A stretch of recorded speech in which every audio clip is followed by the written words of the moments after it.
Recording. Hello, everybody. Let's see. Are we going live here yet? Yes, we are live. So that should be there. Okay, Tom Caldabiano here. Everybody Loves Raymond 360. Live there. I just got to go back to Instagram and then hit go live there. Oh, there we go. Now we're cooking. Okay, so let me pull this screen back. Welcome, everybody. Sunday, talking to Everybody Loves Raymond. All things Everybody Loves Raymond in the studio here. Let me come over here. This feels better. Hello. Oh, I know. Hello, Michael. Hello, everybody. Sunday, we are talking all things Everybody Loves Raymond. Tom Caldabiano here, writer on Everybody Loves Raymond for all 9 seasons. I wonder if I put that monitor. That's kind of good here. Actually, I'm going to grab. Can you hand me that iPad? Yes. Awesome. Got some paper. Great. This way I can monitor. Welcome, everybody. Hello, everybody. Karen Edwards. Hello, Plymouth, England. Hello. Let me hear, Karen, look at that. I put you up on the screen. Okay, there we go. So this, if I put this, sorry, folks, I'm in the studio. Oh, I see. That's the opposite way. So now I can look at Instagram there. Sounding good out there, everybody? Jack? Yeah. Sounding good out there? Yeah? Okay. So now I'm going to look at my iPad. Then I can follow. Welcome, welcome, welcome. Sorry about last week. I was about to walk into my studio and go live. And then there was being recorded, another little podcast was being recorded. So they asked me to be a part of that podcast, which I was. And then I could not use the space. So there you go. Very unusual for them to be recording on a Sunday, but be there. There's some phrase that would make sense there. Okay, so I wanted to talk about a lot of things. I posted a picture for everybody. Okay, let me catch up on all the hellos. So many hellos. Let's go back here. Hello there. Yes. Wow. Why am I looking at this teeny screen? Let's see if I can make this bigger, because I'm literally now looking at a screen as big as a tiny iPhone. So let's see this. Let's go to this. Hello, everybody. Hello. Wow. Hello, Scotland. Yes. Hello, everybody there. So I posted a picture of, let me see this. Hello, Susan Stompanato. Yeah. Sorry. Hello, Deb Tucker from Phillipsburg near Buttsville, but we don't know if it's Buttsville. We just know that it's Hot Dog Johnny's somewhere in a town that they don't want to admit. Hello, Great Falls, Montana. Okay. Now you bring up Montana. Let me bring this. Oh, you know what I realize now with the camera that far away, I can zoom a little, but there's nothing to do. No, there's nothing to do. I can hold that up there. Look at that. Focuses perfectly. Yep. That is a T, and I think it's from Montana, right? So hello, Montana. Choke cherry tea. Has anybody heard of choke cherry tea? Here, I'm going to hold it up again for you guys. Not that you have to look at that. Choke cherry tea. I'm going to taste it for the first time in my life, and it's supposedly very good. The only downside, this is the only downside of it that I read, and you guys can read up again it. Hello, Montana. You must know about it. The only thing I read is that it contains an ingredient that turns into, is it arsenic or cyanide? Cyanide. That, yeah. So other than that, it is delicious, but apparently there is no danger. There's zero danger. I might as well taste it now out of this, our favorite quotes mug. Yeah. Okay, there. Wow. The autofocus is great. Here we go. Wow. That is a blast of cherry. It is super delicious. And I don't taste, there's a slight taste of cyanide, but you wouldn't know it. No, there is no taste of cyanide. Choke cherry. Let me know if you guys have heard it. Now let me see this. Hold on. I got to move this to a bigger screen because I'm looking at myself. So it's so small. Okay, there we go. Let's do, oh, there we go. Yes. Now. Okay. Yes. Hello, Montana. Hello, Kim. From Mississippi. Yes. Um, Kim, who made it to the Paley Center, but did not talk to Patricia Heaton, who, they keep posting stuff from the Paley Center, which is great. And I think they might extend the stay at the Paley Center. They might go from September 7th and all the way to November, which is great.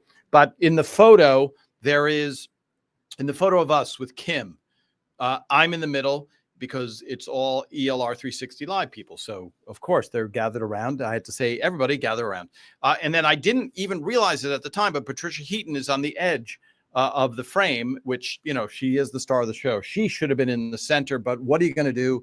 I didn't realize it until I actually saw the photo. But I know what it's like when you meet a celebrity for the first time and you've watched them on TV a million times. It is very intimidating because for them, it's just a Wednesday. And for you, it's like, I've been waiting my whole life to be able to say hello to them. And there they are in flesh, and you get tongue tied, and it happens to everybody. It's completely understandable, Kim, from that little place. Okay. I had some flavored tea. Let me see. What does that say? Here in Oslo, I had some fruit flavored tea. Okay, Gil. What are you saying exactly, Gil? You had some flavored tea in Oslo, not for you. But what was the flavor, Gil? You are an exacting person. What was the flavor? I'm just curious. I thought the exact thing. Okay. See, this is the problem. Hello, Bakersfield. Let me go back. Sorry, everybody. I'm going to go back. See, the problem is that monitor is a lesser quality. Let me go back to this now here. When I'm not early on the comments, I have to catch up. Hello, everybody. So let's see this. Let me scroll and catch up. Hello, everybody. Yes, I know they call this vamping, which is this kind of talking. Chris, it fixed your depression in North Carolina. Thank you. Oh, not the tea, but the show Everybody Loves Raymond fixed your depression. Where do we send the bill, Chris? Because that would be a skilled doctor who would have to do that. Let's see. It is tea. I was thinking something like treats Frank was handing out on Halloween. Oh, no. Yes. Oh, I see. The packaging. Yes, there you go. That would be funny. Halloween candy. Hello, Montreal. Hello, everybody. Okay, I think I'm going to... Hello, Australia, down under. Yes. We have some... Hi, William Emmerich. Contractor episode. Did stove look like a scale on top? Can you confirm? What looked like a scale on top? William Emmerich, that is a question I've never been asked before. So in the contractor episode, which we have Gianni screwing everything up, was there a scale on top of the stove? I don't know the answer to that. I will have to find it. You know what I'll do is I'll look at pictures. I will go back and look at pictures. Okay, here's what I wanted to talk about. And people, okay, hold on. Oh, can somebody hand me the canister? Just out of reach. Yes. So we will taste something, everybody, from the canister today. So I don't want you to... Sometimes people, I think that's the highlight now, is me eating stuff on camera. All right, here we go. So I think because there's so many new people that have joined, people are wondering what is the typical day like? Because it's hard to imagine. Like, I remember reading about the Monkees, the TV show The Monkees, and I'm like, what do they do? Like, they have a structure, they do stuff every day. Well, here's what a typical day is of Everybody Loves Raymond, because just a lot of the people who have been watching for a long time, you kind of know, but basically, and now that we're in the summer months, let me see, we're in July. So let's talk about the overall year of making a show, and then like a daily, what happens to make a show, because people are like, you show up for work when? What time do you show up for work? Is Doris Roberts there sitting in a room with you? Like, how does it work? So in general, on a network television show, you start in June, you start the writer's report. Okay. It's kind of like, for those of you that know baseball, pitchers and catchers show up early for the season and they rehearse. And so On Everett Raymond, the writers would show up June 1st. And you go, okay, let's talk about a story. And Phil Rosenthal, who was the showrunner, is the term. Showrunner is it's a newish term. In the days of All in the Family and I Love Lucy, there was no such term as showrunner. But the showrunner is the executive producer and the head writer of the series. So Phil Rosenthal, the showrunner, head writer, he has to sit there and go, okay, guys, we have to do 22 episodes, 26 episodes, somewhere in there. The least we did was 16, but that was the end of the season. So normal season is 22. The most we did was 26, which sounds like, how much work is that? Well, it's a lot of work because, if you look at some shows like The Sopranos and Breaking Bad, they would do like 13 episodes a year. When you have to do basically every other week, you're putting out a show, it's a lot of work. So you show up June 1st. Phil goes, okay, we have to do 25 episodes this year. Who's got some ideas? Who's had a fight with their spouse? Who had a terrible thing happen to them in their life? And then for that moment, we sit there and the term is you break stories, which means you go, okay, let's talk about a story. Now I posted this week, or the last few days, Lou Schneider had a birthday. He wrote a ton of funny episodes. He wrote the wallpaper episode where the car comes through the wall. He wrote Christmas picture episode. He wrote Humvac episode. So too many to recount. That's how many Lou Schneider has written. But for the most part, he would come in and say, okay, there was a vacuum cleaner salesperson and I was going to get rid of her and I end up buying the vacuum. Okay. Oh, that was a problem. Okay.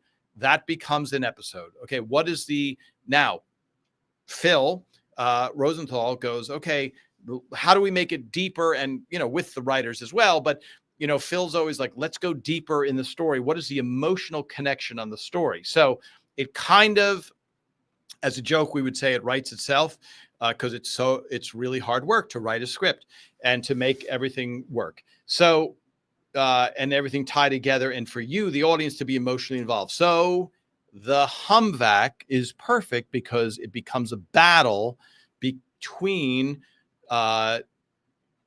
Marie and Deborah.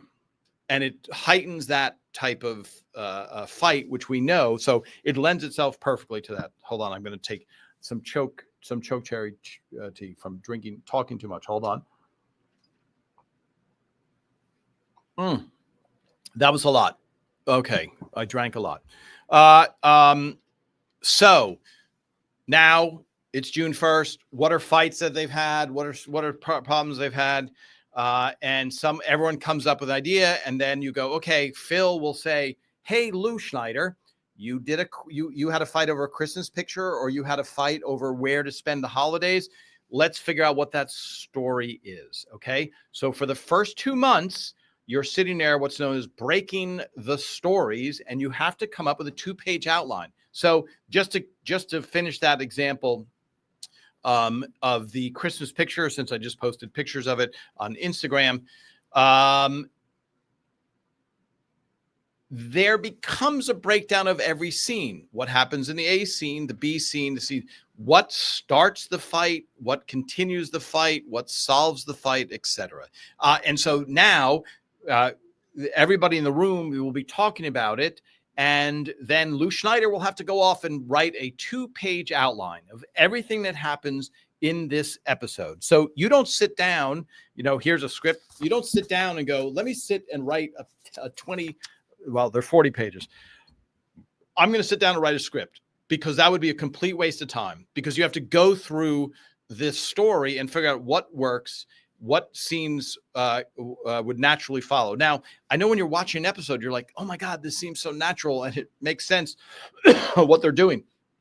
So in reality, though, you have to figure that out before you write anything, before you write any dialogue. And so Lou Schneider would go back and he would write a 2-page outline, and he would come in and either give it to, I believe we would give it to the room. So the writer's room, is a room in a production office for us, let's say on the Warner Brothers lot. And in that room is are all the writers, and all the production facility is around us, the production staff. So now the room has this 2-page outline, and they go over it and goes, okay, this scene makes sense. This scene makes sense. And Phil might go, I got to tell you, in the C scene, you have, whatever, the vacuum happens, but I don't think that makes sense. And you give notes on that 2-page outline. Okay. And it goes to the room and everyone figures out. And now Phil signs off. He goes, hey, Lou, go off and write that script. Humvac, that episode is now great. There is no scene that doesn't work. So let me tell you a mistake that a lot of shows have, or some shows have, or movies have, where they write a script before figuring out the story, and then they get in love with this funny scene because the scene is really funny, but the whole story doesn't work as a unit, and you're uninterested. You're completely bored because you're like, well, this doesn't make sense. Why would the character act that way? Well, they wouldn't. And that's what you're trying to discover in the outline phase. So the outline, once that outline is done, Lou Schneider goes off, and maybe it takes 2 weeks, let's say, to write a script, which is pretty good. I know if you have never written, you're like, well, really? Does it take that long to make? And yes, you take your time and write that script. And once that script is done, and now let's just go back to the year schedule. We're all writing scripts in June and July. So the writers will go to their offices and they're doing pre-production, meaning, let's use the example of, again, they're going to Italy. So they have to plan, okay, we have to go to Italy. Then we have an episode where a car comes through the wall. We have to figure all of that out. So all of this stuff is also happening simultaneously while the writers are sitting in their individual offices just writing. So you're sitting there writing, etc. And then now on stage, there's nothing happening except for they're setting up for the first episode of the year. Okay, so the stage is always there. Once you're a hit show, once you're a show on the air, the stage is there all the time. Ray and Deborah's living room always stay there, except for very special occasions, like the wedding episodes. They would take down the living room. I'm trying to think of other episodes. The weddings come to mind.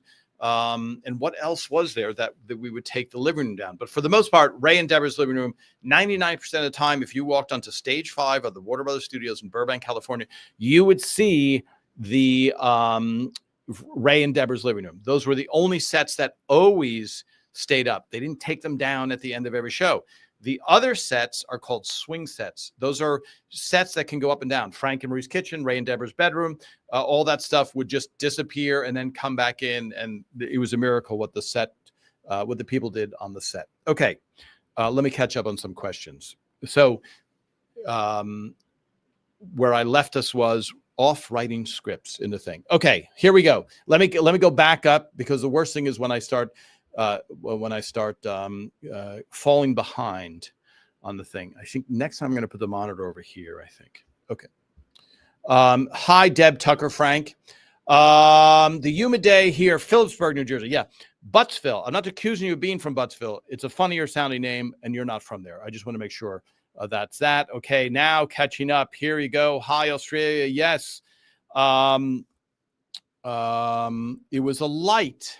Okay. Kim, answering that question, on top of the stove, there was a light. Hi, Deb. Tom, you mentioned last time that you did the jazz record episode. Would you tell us more about that and how that took place on your end? Yes. Well, I can. I've spoken about that. I'm always happy. I try to balance it between people who have heard my stories too many times, but I will tell you a little bit about it. Yes. Hi, Gil. Okay, great. These side conversations between Kim and Gil. Okay. You had infused tea. Yes. Hi. Hello, Lynn Van Orden. Maybe that's your name. It's not, I'm not curious if that is indeed you. Your name is Lynn Van Orden. Maybe. I'm sure that joke has been made a lot. Couch slip covers. Yes. Great idea. Although we take vacation, it all takes planning, and it was great to see how Deborah let Ray's plan where Greg would go. Plan. Okay. Sorry. Hi, Donnell. Always great to see Donnell's comments. It's not a scale on the stove. It's the It's a timer with a lamp above it that lights the stove, vintage 40s style, either from Wedgwood or O'Keefe and Merritt. Gorgeous. Yes, the stove had a lot of fans. Fans, not cooling fans, but people who liked it. Where to go? Yes, you are correct. Would love a stove like that. That's what I like. Hi, Deb. Oh, this is a long one. I watched Phil. Okay. So I watched Phil Rosenthal being interviewed recently, and he mentioned the hit show he worked on years ago. And everyone received a letter that milk was only for the use of coffee on the show and not for cereal. Cereal is a snack. On ELR, he didn't want that. And he said, yeah, food is a great connector for laughter. Different times, different foods were flown in from different places for ELR, although on ELR, you had a wonderful chef where everyone looked forward to his soups and sandwiches. Wow. Deb, Tucker, Frank, Phillipsburg. That is a perfect summary of what Phil said. So for those of you that missed it, what Phil was talking about, he was on a show. It might have been Coach. Okay, I don't know. Phil will be able to fill that in, or maybe he did not want to fill in. I've just released a secret, although most of those people are probably not going to sue us for defamation of character. It's very demoralizing when people are, watching the bottom line like that. And so what Phil was talking about is on that show, they got a note and it said, milk is for use in coffee and not for use on cereal, which is a snack. So Phil, when he's like, if I ever get a show someday, which is very rare, but he did, was like, you know what? One thing that's not going to be is people aren't going to feel like we're chincing on food. And so, and if you guys know, if you ever do a search on YouTube, the Google offices, because I have a friend that works there.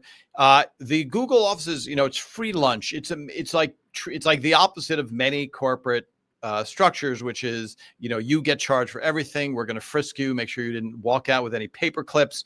We're keeping an eye on you. Google is very much like, hey, you're going to be working long hours here, and that we're willing to allow that cost to be taken over by us because it pays back in spades. So there you go. Yes, Deb, thank you for bringing it up. For those of you that have not seen that, hello, let me see. Lisa, my grandmother had a stove like that. Yes, the stove talk continues. Yes, Karen Jack, who confronted in a friendly way me and Phil in Texas. You thought that Frank and Marie's kitchen was always there too. Never knew it was a swing set. Yeah. So here's what I'll say. Everything is about money. Even with Phil being like unlimited milk for everybody. Unlimited milk for everybody. The stage costs a lot of money and you only have so much real estate. So it would be awesome if you had a gigantic stage where you could have every setup and you could go from place to place. But you had bleachers for 200 people and directly in front of them was Ray and Deborah's kitchen. And so to the left and to the right was Frank and Marie's, kitchen or whatever was needed. So we didn't have the luxury of letting Frank and Marie's kitchen and living room be up all the time. So that's why you did it. And also, people have asked, what did you do for this scene? Like the golf show where they shot the golf show. Well, the audience never moves. So a lot of people, and that's why I wanted to talk today about how we made the show. A lot of people, had no idea how we make the show. So they said, did the audience get up and move over so they could see this scene being shot? No, the audience always stayed in those 200 seats looking at Ray and Deborah's living room. You could see the scenes to the right and to the left and above your head were monitors so you could see. And our tendency is to watch television. So more often than not, if you're at a show, because when I would go to other episodes when I would go to Seinfeld or go see a taping of some other show, your tendency is to watch TV. So even though the action is standing in front of you, you sit there and you find yourself going, oh, this is a good TV show, even though it's going on right in front of you. Which brings me to a point. Somebody mentioned, hey, I posted a video of I was on the floor. The floor is the term for the basic ground floor of a stage is called the floor. So somebody will say, hey, I'm a big producer on a TV show and I want to go see Friends. Can I stand on the floor? Well, to an outsider, that sounds like, well, did you want to stand on the ceiling? Like what else? What are the other options? So the floor means the floor of the stage as opposed to being in the bleachers. So I was standing on the floor and I filmed and I panned to the right and you could see Ray's real wife watching her husband marrying another woman, which is a little bit surreal to watch. For most women don't like their husband marrying another woman. I've read that somewhere. So during that moment, though, people are like, wow, there's so many things in the way. The audience can't see anything. Completely, I get why they felt that way. But the front seat in the bleachers, the front row is about 6 feet up off the ground. So they're already starting above everything else. So you had a really good view within reason of this stage, and you could see everything. So there you go. That's just to clear that up. They all sat in the same bleachers. Frank and Ree, everything else was a swing set other than Ray and Deborah's living room. And you could see, the only thing you couldn't see well is a lot of times Ray and Deborah's bedroom was tucked. So if you're sitting in the bleachers, you're looking straight ahead at Ray and Deborah's living room. The bleachers ended, and right on the other side of the bleachers would be Ray and Deborah's bedroom. So that was the only set that consistently the audience couldn't see directly into. But sometimes the kitchen, they would move it because it had what's known as small footprint, so they could move it where you could see. Another one comes to mind, the toaster episode. The actual department store where they were returning stuff, that was on the other side of the bleachers. So Ray and Deborah's bedroom would be on this side sometimes. That set, the inside of the customer service counter, was on the other side of the bleachers as well, because the really cool living room set of Deborah's parents, that I remember was directly next to Ray and Deborah's kitchen. And so you could look right into that, the one with the really funky Christmas tree, which people have mentioned. Okay, so let's see. Wow, this monitor is really bad. Sorry, I have to pick up my glasses. Tom, how do you become an audience member? Hi, Kathleen. Hi, Mona. Hi, Kim. Again, here, let me catch up. There was, don't worry, I didn't forget about Jazz Records. Deb. Hi, Linda. You finally received your fork and spoon magnet. Much larger than I expected. I love it. Very impressed with the packaging. Okay. Yes. So if somebody can go there and grab that for me, I have one here in the studio. It's magneted up there. Yeah. So, Linda, just because some people are going to think like, what is she talking about? I don't even know what she's talking about. So here we have this. This is a magnet. It's a refrigerator magnet. Here, let me see if I can get this new camera to focus. Come on, stop focusing on Tom. Yes, there we go. So it's a new magnet, and now I'm rotating it because you can see the grease stains. Marie's grease stains from so much cooking. So that's a deliberate thing. You see, they don't move. Okay, come on, stop focusing on me. So that's the magnet, and it's like a really thick magnet, and they're actual wooden. So here, let me take it off there. I'm just trying to show for everybody.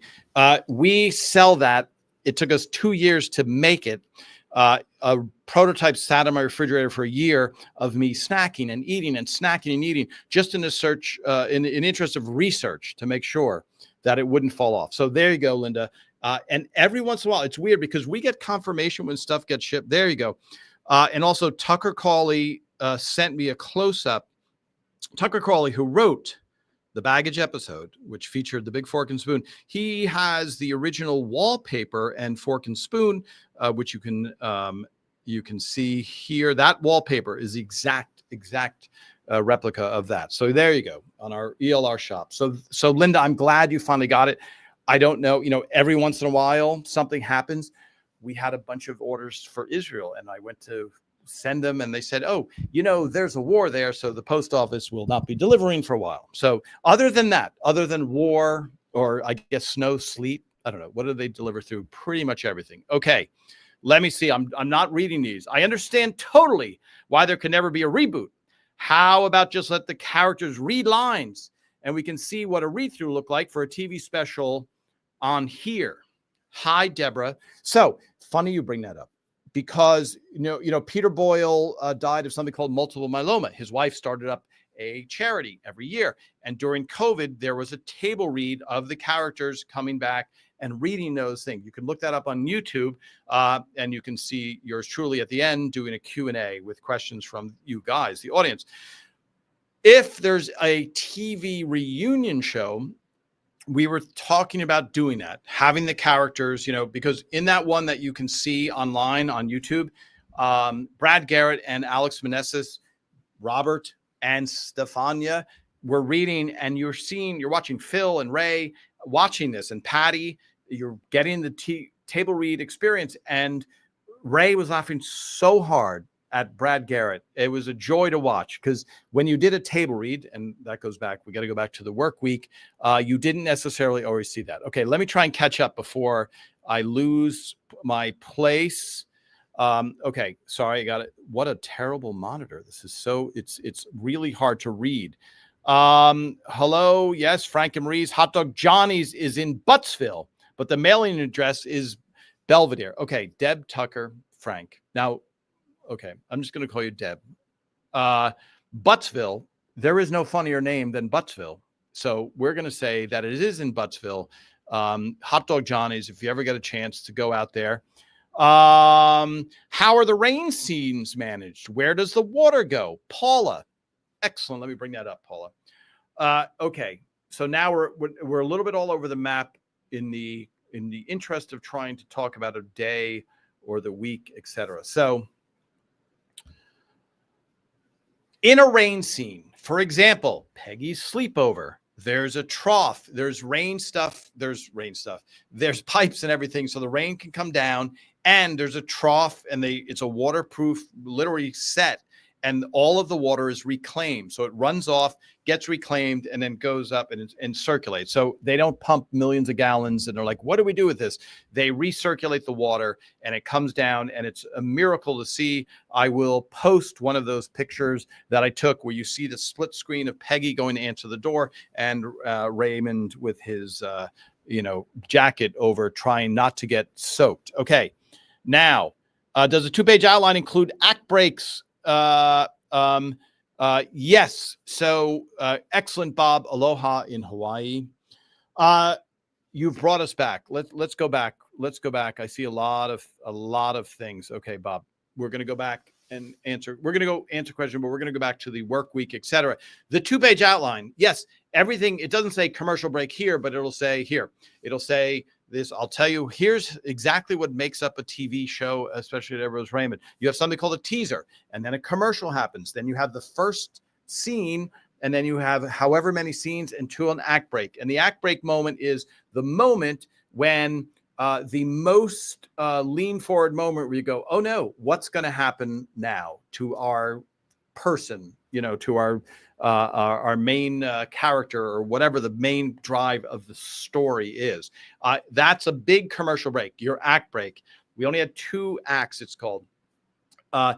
You come back from the commercial, and the audience is like, ooh, what's going to happen? Now you play the entire show, and then you have the rest of the show.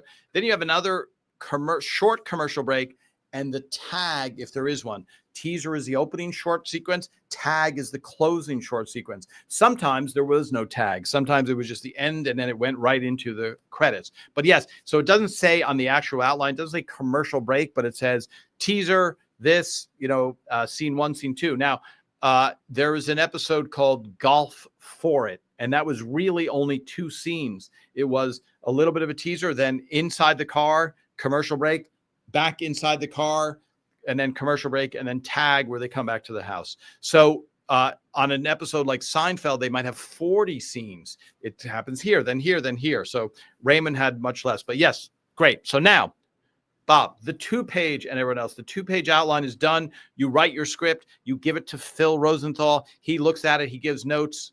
Tom, this is terrible. This is the worst script I've ever read. That is not true. He goes through it and he goes, okay, more here. This is unclear. I love this joke. Check mark for jokes. I feel like we need to strengthen Frank here. This would never be said, I don't think, etc. It goes on. You go back, you rewrite the script. Sorry, you tweak the things where his notes are. You address all of his notes. And then once you're done with that, then it gets handed out to the room. Everybody reads it. Everybody comes in. Phil sits down. Any big notes at all in the script? Anybody? Now, don't forget, everybody has already signed off on the outline. So nobody's going to sit there and go, this story doesn't work to me. I don't like it, because they would go, well, why didn't you say that? So that never happened on Everybody Loves Raymond. On other shows, sometimes the star would have a lot of power and go crazy and go, I don't like the script, and throw it out. And so that never happened on Raymond. And because of Phil's foresight and stability, you always kept going with the script. And the significance of that is it takes a lot of time to make a script good. And so if you have to start over again, it's terrible waste of time. So now you go through the room. Anybody have everything? You take the script. Everyone has the draft in front of them, and you go, page 1, anything, anybody. Page 1. Yes, Tom, what? I think you can do a better joke here. Okay. What's your pitch, genius? And then you go, oh, I think this. And then he might go, Phil, to the writer, go, do you think that's better, Lou Schneider? And if you do, we'll keep your joke. But if not, let's change it. That's how you do it for the entire script. Now the script ends up going, whoever wrote it has to proofread it. And then that gets sent out to the actors. So now you're starting to work. You have a work week coming up, and here we go. Beginning of the week, let's say a Monday, there's a production meeting where they again have the script. No actors, just production people. They go through the script. Scene 1, Ray has an umbrella. What kind of umbrella does it have to be? It doesn't matter. Screen 2, he has a jacket on. Does it have to be raining out? Yes, it has to be raining out. Okay. How much rain is it? It rains the whole time. Okay. Screen 3, super technical, very boring thing for an audience member. If you sat there, you'd be like, this is so laborious that you have to go. But props department, everybody has to know what their job is and what is needed. And so if they're like, it doesn't matter, it feels like it doesn't matter. It doesn't matter what the umbrella looks like, or if he's like, it really has to be, it's a sculpture and it has to look like a woman in a certain way. And here's an example of it outside of the courthouse in Rockland, et cetera. So now you have that production meeting. And if you wrote the script, you have to be at that meeting because you have to answer questions. Then you have what's known as a table read. The table read immediately follows. And all of the actors sit around the table. They all have a script in front of them. It's the first time that anybody is hearing that script. We read it from beginning to end without stopping. There's a woman there with a stopwatch. All the writers are watching. The network executives are there. Everybody's watching. There's maybe 20 people on stage. The table's set up in the living room. And then we read it through, and the writers are going, that joke didn't work. This scene is slow. All this stuff. And then at the end, when they go, okay, big laughs at the end, applause, everybody. We all wait around. A woman named Ellen Halpern has a stopwatch, and she's adding up her numbers. And Phil goes, where are we? And she goes, we are 4 minutes over. And Phil goes, okay, that means we're 4 minutes over the 22-minute time that we have to deliver the show. And so now Phil goes, okay, I see some cuts that we can make, etc. The actors go, great job, everybody. The actors, for the most part, go to their dressing rooms. There's a big meeting with the network executives, et cetera, and the writers gathered around. I posted some of those pictures, and they'll go, Phil, here's what we think. And they'll have an exchange of just general thoughts about the episode. And actually, it's very helpful because these people have not seen it. We, as the people who have written the script, have lived with it for 2 months or something. So anything that might be unclear to a stranger is really, really good because they go, I didn't get that Deborah. Why is Deborah mad about the Christmas picture? Or why did she have her parents do that? And for the most part, it's a very, very helpful thing to have those notes. Now, any changes that have to be made, the writers go back. We're on Warner Brothers now. All the actors are in their dressing rooms. We go to the other side of the lot to our production office, walk into the writer's room, and Phil's like, okay, I see a lot of cuts in the A scene, a lot of B scene, whatever. Let's have lunch. Okay, we have lunch. We come back from lunch, and then we start the rewrite. And the rewrite might be 2 hours to rewrite it or 3 writers. Meanwhile, on stage, the actors start rehearsing. And at the beginning, we took 5 days to make a show, and eventually they sped that up. So we would actually rehearse and watch I'm trying to think, a run through later in that afternoon. A run through is all the actors have a script in their hand and they're literally going, it's very awkward to watch because they don't know their lines yet. So Deborah's going, now I see the statue. Now I see what it looks like. And Ray's like, okay, well, we got to get rid of it. It's like, okay, what do you mean? So we watch that run through, make any tweaks that night. And now the process happens for the whole week. So just when some people are like, and I get it, you're like, do you see Doris Roberts ever? Yes. You go in the next morning, you watch a run through, let's say in the afternoon, I think. And so the actors rehearse all day. We are still in the production office and we're working on another script, or we're going over someone else's script. Hey, the Humvac script is done. Okay, we're gonna go over it in the writer's room, and now we're doing the rewrite until it's time to go down on stage. And so now we go down stage, and you walk on the stage. Hi, everybody. Okay, and then the actors come down. They're kind of standing there, and it's just like any other job. It's small talk, and all of a sudden, like, okay, let's go, everybody. The director's there. Here we go. Teaser. Okay, we're all standing there or sitting in chairs, and the actors are right in front of us. They're holding their script still because they're still not off book. The term is off book. So you're like, are you off book yet? Which means, do you have your lines? Do you not have to hold this book in your hand? Okay, so they're still not off book. And when I post pictures, you'll see everything is color coded. And so when they're holding a blue script, that means it's early in the week. All right. So all of these are all wardrobe scripts that I'm having. These are all yellow is the shooting script. Generally, that's what they have. Okay. So let me take a pause here. Let me take a break and drink. There we go. The AIS mug. So now this is straight espresso. All right, let me go to questions here before I forget. So where did we leave off? Bob. We left off Bob, and they are doing a run through. Okay.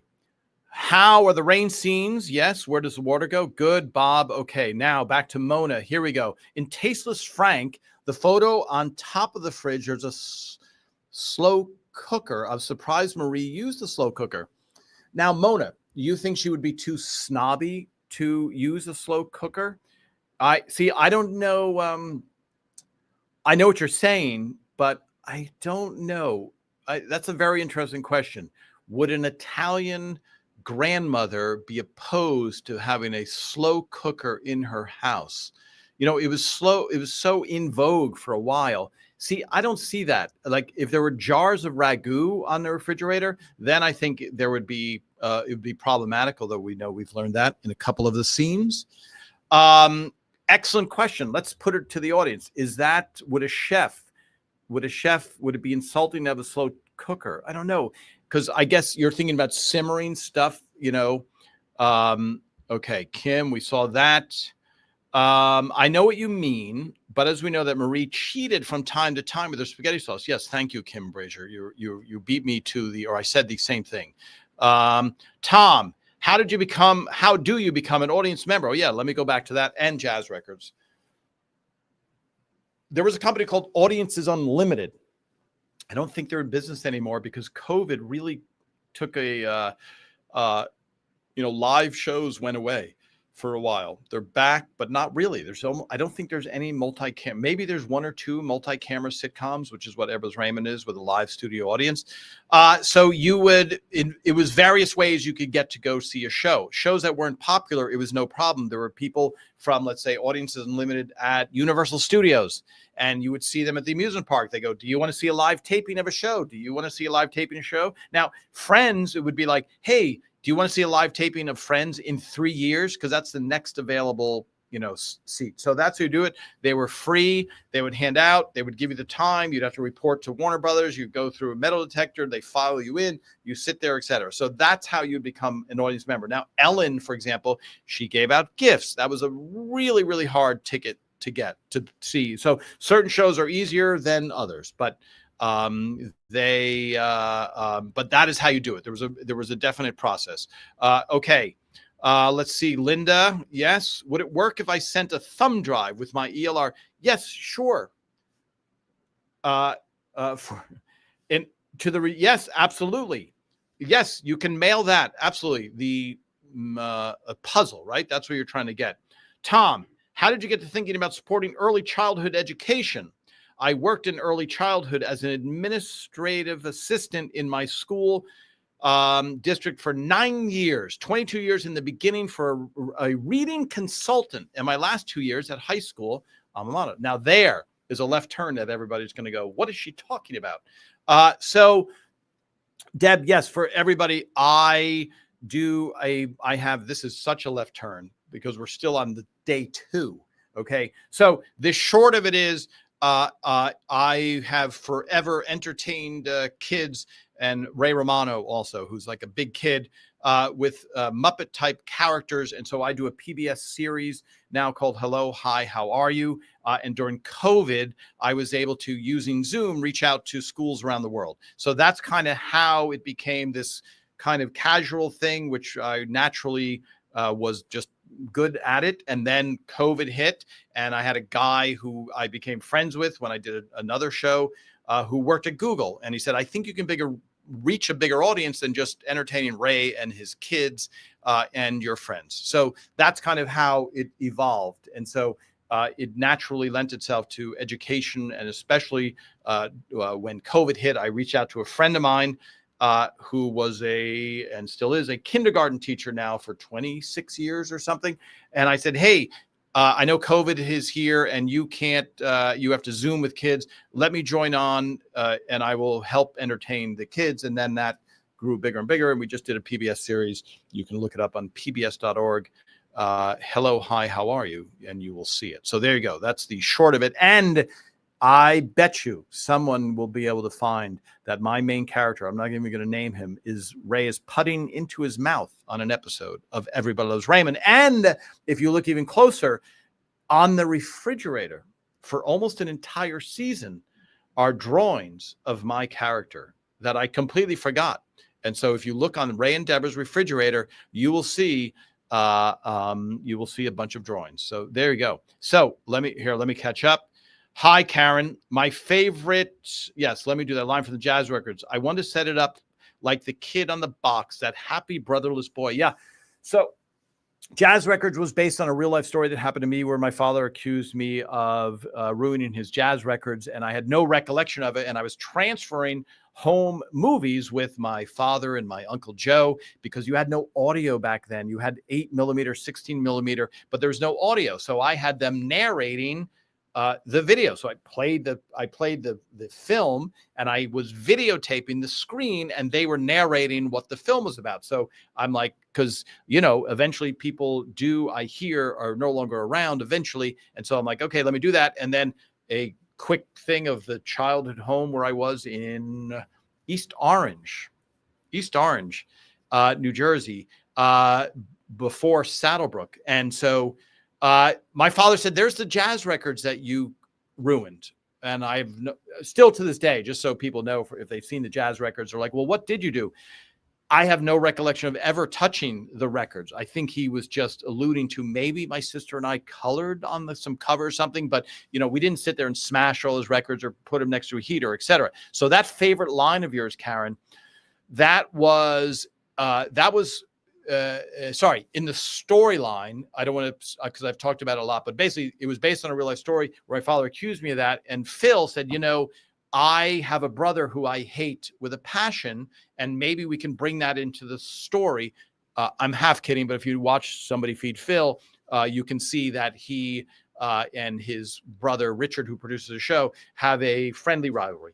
So I did not have that. I have a sister who I didn't have a rivalry with. And so he said, why don't we make that where we find out that Robert actually ruined the records, because I couldn't figure out how do we end that story. I knew the beginning, I knew the truth of the beginning, and then let's add that twist.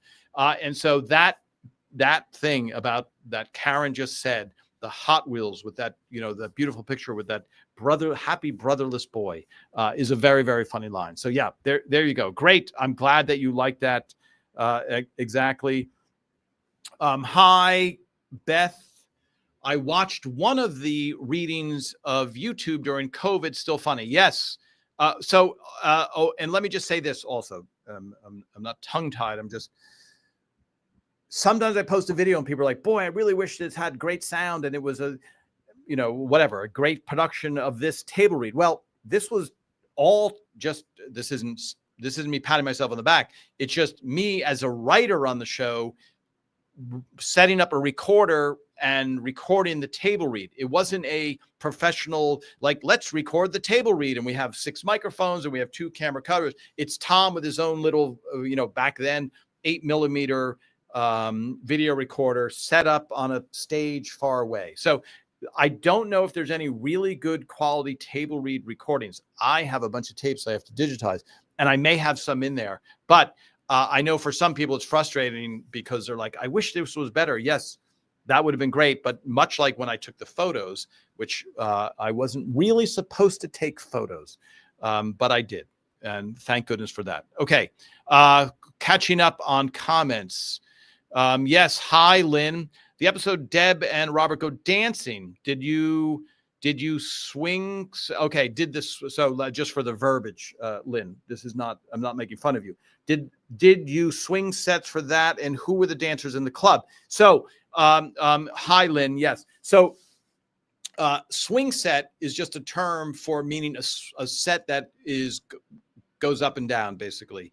It doesn't make sense when you hear it. The first time I heard it, I go, what is that? I'm thinking of a swing, a playground swing, or swinging doors or something like that. But somebody will know the derivation of swing set, but it's a set that gets broken down and put up. So for the dance episode, Dancing with Deborah, we brought in professional dancers. It was, I'm confusing. I mean, I know the name. There was a band, but there's also a comedian that has a similar name. So it was like Red Hot Johnny or something was the band. And so there were all these professional dancers, and Aaron Shore, who I think wrote that episode, was very much into dancing. And so there was a trend then of swing dancing. So, I'm trying to remember where that set was. That set, I think, was to the left as you looked at Ray and Deborah's living room. And so that, or was it to the right? That's pretty funny. So somewhere I have the photos of them. So they were professional dancers. They were amazing. Phil danced. They had Phil off camera. Phil, when we weren't filming, Phil did a flip. They had Phil do a flip. They did all this stuff. And I have pictures of Aaron Shore dancing with Doris Roberts, which I'll have to post, which is adorable. So that was a great set. But Ray and Deborah's living room. So anytime they built a set, a nightclub or anything, it would go up. And I got to be honest, you were amazed at what the art department did in building a set that you're like, oh my God, it's amazing how good that looks. Okay. We are running out of time. Are we ready? And we're still on. Okay. Yeah, we are really running out of time. All right. Let me catch up. Let me see if there's anything. Phil's brother, Richard's hair is a hot mess. That's a funny statement, Deb.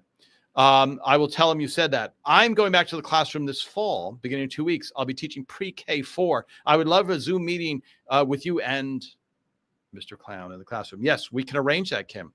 They are free. We do free visits to classrooms.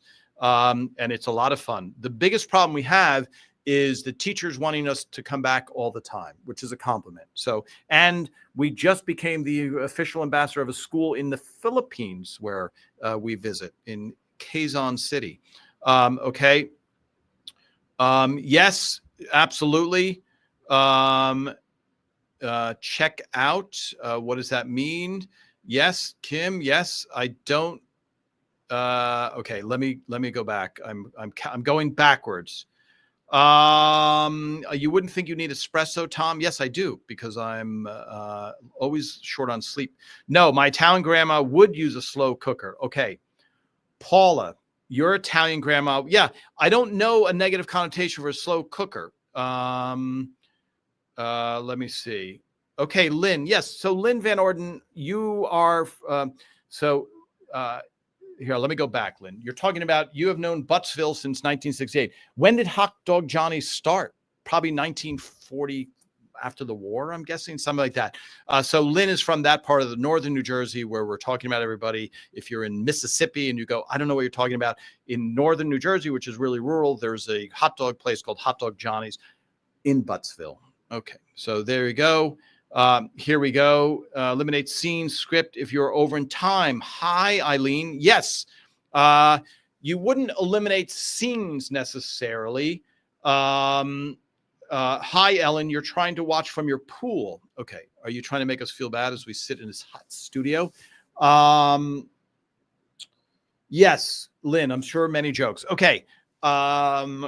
I've already lost. So no, you would go back. You wouldn't necessarily cut out a scene. What would happen is we'd go back, and Steve Scrovan especially would make these deep cuts. So the scene happens, and then you go in and you go, Phil would go, I feel like when you lose this couplet, a couplet is 2 lines, like an exchange. I feel like we could go faster here. Maybe I feel like we could cut from here to here, and so you wouldn't eliminate a scene. You would just make internal trims in a scene. Excellent question, which reminds us, let's go back to the show because I still have to taste. Where did I put the canister? Did I put it? Oh, there it is right in front of me. How could I miss it? I still have to taste this before we run out of time.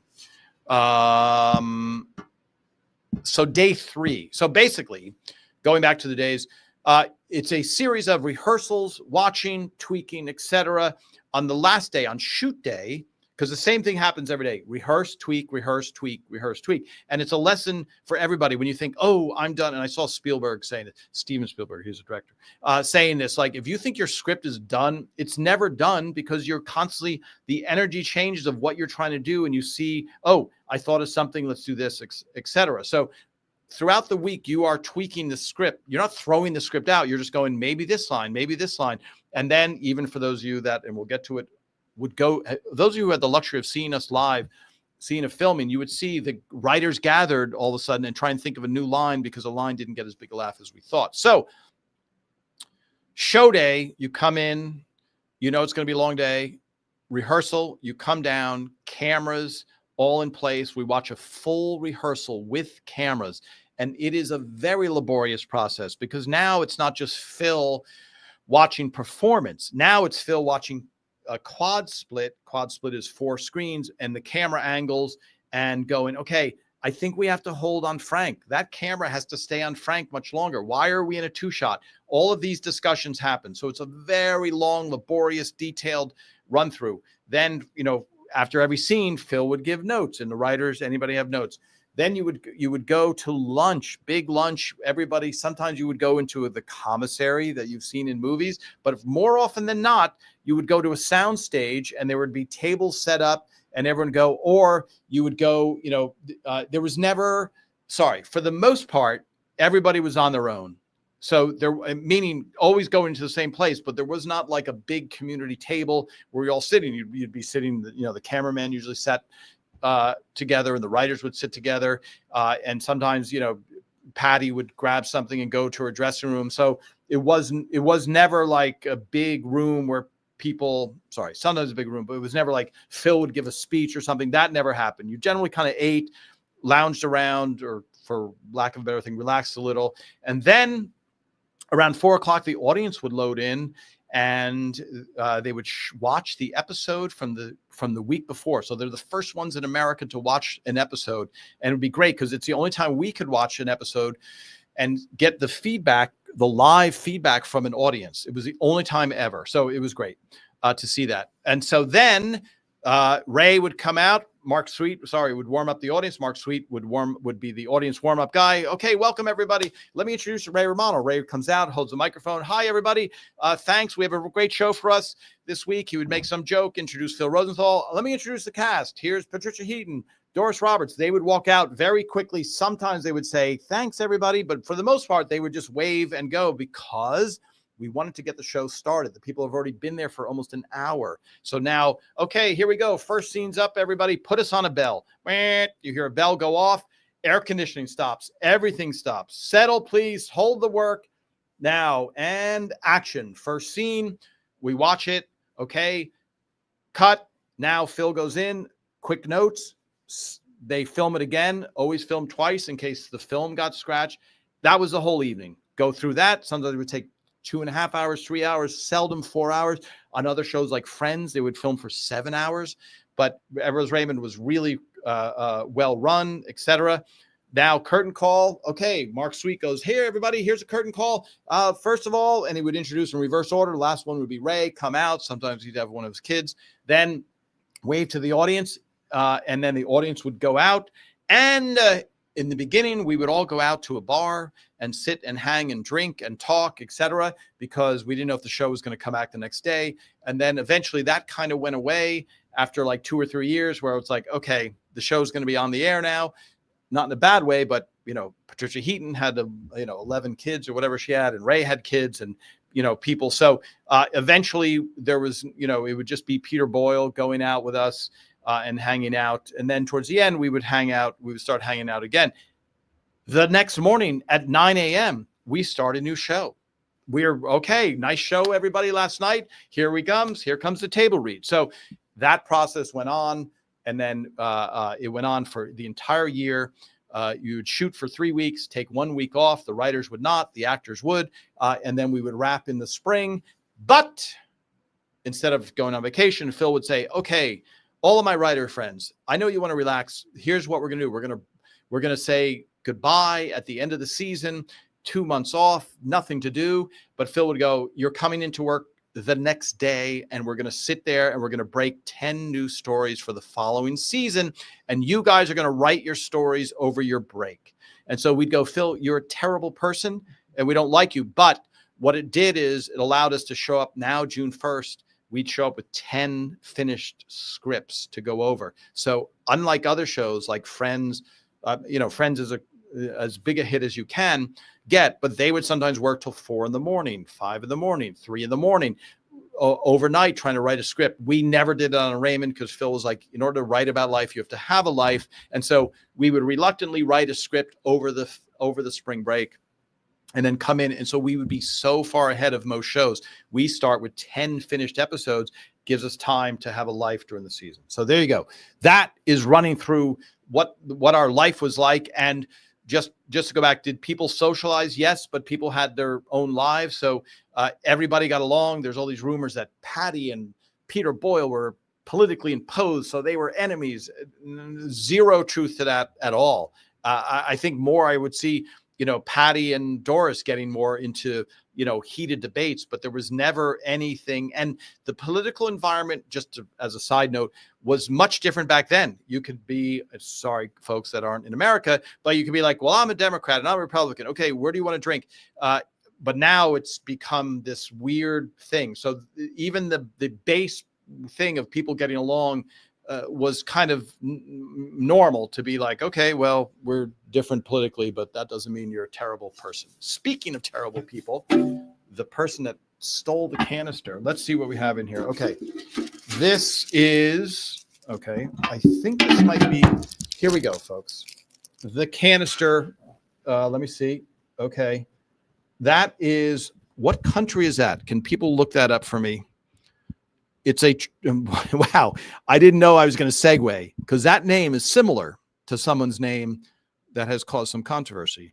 This is the TROMP bar, and it says NOA with an accent. What is that? A tilde? I don't even know what that is. All right. For those of you that are new to join, I'm Tom Caltabiano. I was a writer on Everybody Loves Raymond, and we tasted cookies in the writer's room to avoid writing.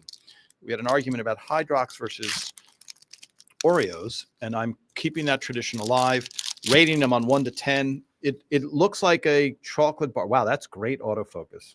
I have to give it to that camera. All right, so it looks like a chocolate bar. Here we go, folks. Let me see if I could afford a drum roll. Okay, wow. See, this is the problem.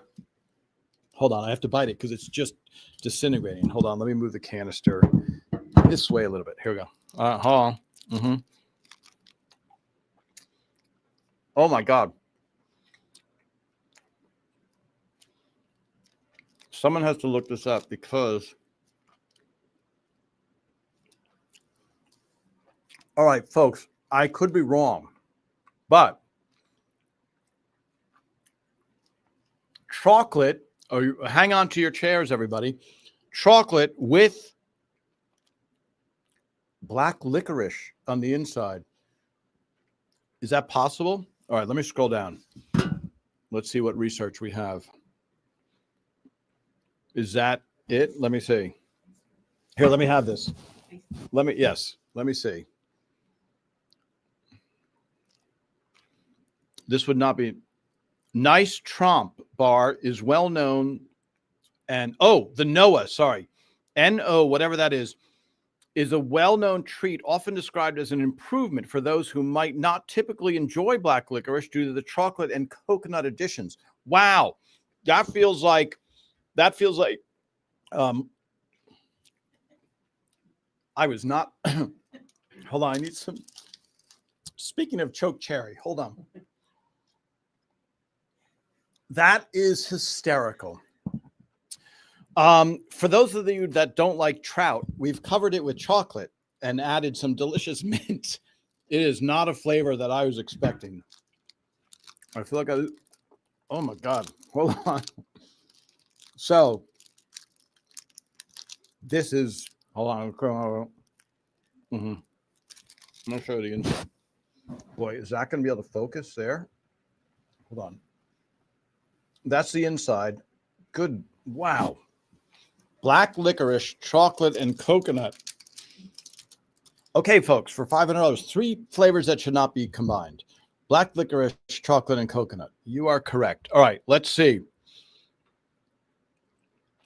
Oh my gosh.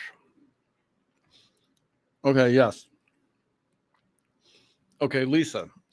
Lisa Travasos. Sounds gross, you're saying. Sorry, I didn't make it. Don't forget. You don't have to apologize to me. Okay. Oh, this is what it is. Licorice, I'm expecting a chocolate bar, and a chocolate bar melts in your mouth. I'm chewing licorice. Holy moly. This was really out of left field. Okay.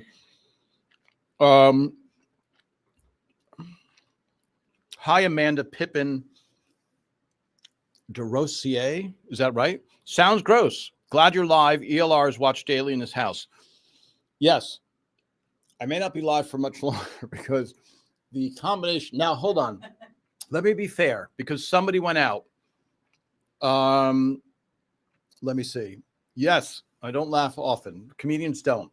Yeah, by the way, Paley put up a thing of Ray saying how it's hard as a comedian. You don't laugh very often, but this, hold on. It's licorice, so it sticks to your teeth. I would call this, I have to give it a rating though. Here's the thing. I feel like if you love black licorice, you're going to go, why did you ruin my black licorice with coconut and chocolate? Okay. It's from Iceland. Okay. I think I'm going to be chewing this for another hour. So I would give this, I was blindsided. I don't know. I would give this like, it's so weird because people who like licorice are going to love it, but it is my rating. So I'm going to give this a 4. I'm going to give this a 4. So it's just, so now it's broken down to, by the way, I'm going to see the dentist in 2 months and he's go, did you have licorice recently? And I'm going to say, not recently, but, by the way, once you get just to the black licorice, it's black licorice, but all the other stuff has gone away. Okay. Wow. Okay. I don't think this, I have so much licorice. I have so much licorice to go through. I don't think I'm gonna be finished. Okay. I have some, but I think we're over time. So I have a lot of scripts. I'm not going to go through them all, but here's yeah. For those of you that are wondering what I'm holding, these are wardrobe scripts and they have the Polaroid. So I'm going to pick one Polaroid from this to watch. Let me see. I always like, by the way, I don't know why, but I get a huge kick out of seeing these. Okay, here we go. Patty Heaton's always a popular one. Okay, there we go. There's Patty in pajamas, right? In their bedroom. Let me see. What is this episode called? Some of you will be able to know it. Let me see. Move over. Move over. Don't even remember. By the way, do you guys like this? So this robe, I've heard mixed feelings about that robe, but there's Patty in a robe. And there she is smiling. Okay. Move over. I don't remember that episode. Is it about the kids? I don't remember. All right. Final questions before we say goodbye. You know, I realized I neglected Instagram. I don't think I can get Instagram back. Let me see. I'm going to apologize to Instagram. Let me see. Oh, here we go. Here is Instagram. Let me see this. I pull this over to this screen. Oh, I see. That's why. Going this way. Okay. Instagram. Why did you ruin my chocolate and coconut with black licorice? Yes. Suzanne Fortunato. That is a play on the Reese's, right? Reese's, what is it called? Peanut butter cup. Yes. Very good callback. Yes, licorice is one of those things that seems to grow bigger instead of dissolving as you chew it. Jill Perk, excellent, excellent comment. By the way, I'm still chewing the black licorice. I think it'll still be delicious tomorrow. Enjoy your week, Tom. Yes, that is the sign. Everyone is imposed. I don't know what that means. Okay. Hi, Tom. Have you always been that guy that took the pictures at parties, etc.? We so thankful you took all these pictures and saved the scripts from the trash bin. Did you ever picture yourself using them? So I've always been a guy that takes pictures of everything all the time. So yes, not necessarily at parties. That's funny. The parties example, like just of life. That's why I have thousands of pictures of Raymond and myself doing stand-up comedy on the road before Everybody Loves Raymond. And then he became famous. And so then the pictures hold more value than normal pictures. The scripts, it just seemed like a crime throwing them away. When I did this, there was no Facebook, no Instagram, so I couldn't talk to people in Australia or the UK. I would just have to have friends come over to my house and go, hey, do you want to see Raymond scripts or the wardrobe? And they would go, no, I don't really, because I have a life, Tom, so I don't need to see these. And yet, look at that. Doris Roberts in her prime, right there, getting rid of the studio lights. What is she holding there? Is she holding something? I can't even tell. But so did I envision doing something with it? No, but I just thought, wow, imagine you're walking by the honeymooners wardrobe department and they're throwing everything in the dumpster. You would kill to be able to have that. So that was my thought. I didn't have, and again, there was no way to share it like there is now. Okay, we have gone way over. Let me just catch up on Instagram. Hi, everybody. Move Over was the one where Ray didn't like being touched. Thank you. It really did work on the show. Okay. Hi, Annabelle. Okay. Let me go here. Hi, Annabelle. Ray can't sleep. Yes. Okay, great. Thank you. Thanks for great being able to laugh. Yes. Conundrum has been sorry, not sorry. Yes. Have a great weekend. Yes, this is the signing off by everybody. Thank you, Annabelle, by the way, for saying that. I was trying to help people on Instagram not feel bad. Yes, Amanda, 4 out of 10. 4 out of 10. I do a rating of 10. 4, I believe, might be the lowest we've had so far. And again, people who love licorice, chocolate, and coconut in a combination, this will be a 10. But it really was not expected for this flavor. But I guess the Icelandic people, they like this bar. So let me see. There we go. Like that thing. All right.